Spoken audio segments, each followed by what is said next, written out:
3 investissements à faire pour atteindre la liberté financière. C'est ce qu'on va voir dans cette vidéo. Bienvenue à toi, c'est Alexandre, j'espère que tu as la forme. On se retrouve à Alicante en Espagne pour parler investissement mais surtout liberté financière. Et tu vas voir, il y a également un aspect business en ligne parce que selon moi, le business en ligne, c'est la meilleure porte d'entrée vers la liberté financière. Juste avant de découvrir les 3 investissements à faire pour atteindre cette fameuse liberté financière, sache que dans la description de cette vidéo, tu retrouveras une liste de 10 investissements qui te permettront de générer des revenus passifs et qui te permettront de gagner plus d'argent. C'est totalement gratuit, bien évidemment, ça se trouve dans la description, donc je t'invite à aller checker ça par toi-même si cela t'intéresse. N'oublie pas de t'abonner, d'activer les notifications pour être sûr de recevoir les prochaines vidéos concernant le business en ligne et la liberté. Et on commence tout de suite avec le premier investissement à faire pour atteindre la liberté financière qui est le business en ligne, puisque oui, tu peux investir ton argent dans un business en ligne, tu peux le développer et par la suite tu pourras gagner plus d'argent. Selon moi, le business en ligne, c'est le meilleur investissement pour atteindre la liberté financière dans le sens où tu n'as pas forcément besoin d'avoir beaucoup d'argent pour lancer un business rentable, pour le développer avec seulement quelques dizaines voire quelques centaines d'euros selon le business model. Tu peux avoir une nouvelle source de revenus, une machine à cash flow et tu pourras ensuite réinvestir l'argent de ton business vers d'autres investissements pour gagner encore plus d'argent et pour faire fructifier ton argent et développer ton patrimoine.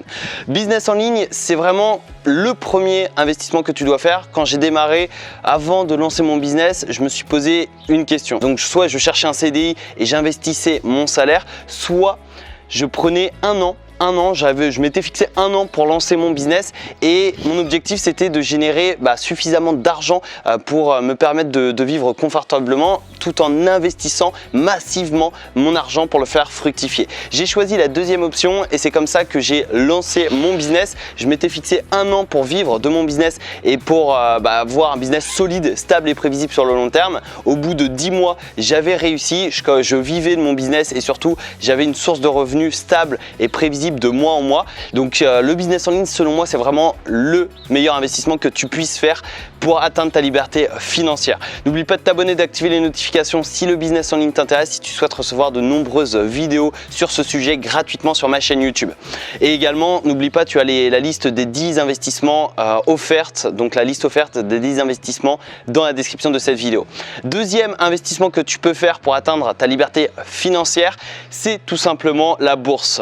Personnellement, ce que je fais moi en fait, c'est que je vais vivre avec mon business en ligne et l'argent que j'ai en trop de mon business en ligne, je vais l'investir dans différents investissements, mais notamment en bourse. Alors, il y a différentes stratégies en bourse. Tu as par exemple les actions à dividendes. Donc, en gros, tu vas acheter une action qui va te reverser des dividendes. Les dividendes, c'est quoi? C'est une partie du bénéfice de l'entreprise. En gros, l'entreprise va te reverser de l'argent pour te remercier de lui avoir fait confiance. C'est ça les dividendes. Après, tu as d'autres stratégies. Tu as aussi les actions à croissance. Les actions à croissance, l'objectif, c'est de générer une plus-value. Donc, par exemple, tu l'achètes à 100 euros, tu la revends à 150 euros. Ça, c'est une action à croissance. Et également, il y a les ETF. Les ETF, c'est un groupement de titres, donc un groupement d'actions, d'obligations, de matières premières, etc. Par exemple, le CAC 40, c'est les 40 plus grosses capitalisations françaises. Le S&P 500, c'est les 500 plus grandes capitalisations aux États-Unis. Et en fait, quand tu vas acheter une action du CAC 40 ou une action du S&P 500, c'est comme si tu investissais sur l'ensemble des actions, l'ensemble des entreprises que compose le CAC 40 ou le S&P 500. Et c'est vraiment très puissant les ETF pour diversifier donc ton investissement, pour limiter les frais et pour investir ton argent sans forcément te prendre la tête parce que admettons tu as investi dans le CAC 40. Si admettons il y a une entreprise qui sort du CAC 40 et qui est remplacée par une nouvelle entreprise, c'est pas toi qui vends et qui achète les actions, c'est l'ETF en question. Donc c'est beaucoup plus facile à gérer, ça coûte moins cher, il y a moins de frais et ça permet de diversifier son investissement et de limiter le risque. Donc moi ce que je fais, c'est que je vais me verser un salaire de mon entreprise vers mon compte personnel, je vais vivre avec ce salaire, mais surtout il y a une très grande partie du salaire qui va partir en investissement, principalement en bourse.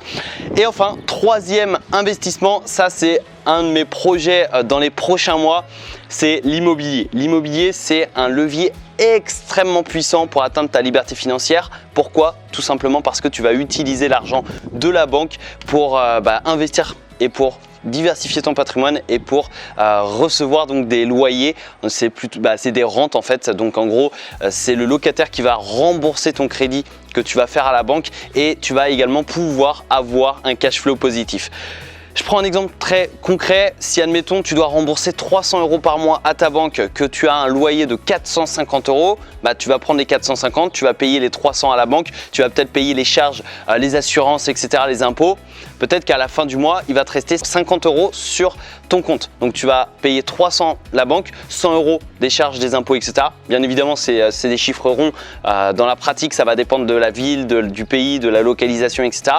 Mais c'est des chiffres ronds pour l'exemple. 300 € pour la banque, 100 € pour les charges et il te reste 50 € de cash flow positif que tu vas pouvoir réinvestir par la suite ou que tu vas pouvoir utiliser pour en profiter, pour vivre justement, pour commencer à vivre de tes investissements, pour te payer un restaurant, etc. Et ça va te permettre en fait d'avoir un levier juste colossal parce que c'est l'argent de la banque et c'est pas ton argent. Donc ça, c'est un de mes projets personnels dans les prochains mois, c'est d'utiliser l'argent de la banque pour investir en immobilier et pour diversifier mon patrimoine, pour investir mon argent, fructifier mon argent et par la suite atteindre l'indépendance financière avec l'immobilier. C'était les 3 investissements que je te recommande si tu souhaites devenir libre financièrement: le business en ligne, la bourse et l'immobilier. Si jamais tu es intéressé pour en savoir plus et pour découvrir 10 investissements à forte rentabilité, mais surtout 10 investissements qui te permettront d'atteindre ta liberté financière, tu peux recevoir gratuitement une liste exclusive dans la description de cette vidéo. Tu as un lien, tu cliques sur ce lien et tu pourras recevoir, tu as simplement à t'inscrire et tu recevras ta liste quelques secondes après ton inscription. Cela étant dit, je t'invite à t'abonner, activer les notifications. N'oublie pas le gros pouce en l'air sur cette vidéo, ça m'encourage dans mon travail, c'est ma motivation à continuer de te partager mes conseils gratuitement sur YouTube. N'oublie pas de me dire dans les commentaires de cette vidéo quel est l'investissement que tu vas faire pour atteindre ta liberté financière et je te souhaite une agréable journée. C'était Alexandre, merci à toi pour ton écoute, ciao ciao.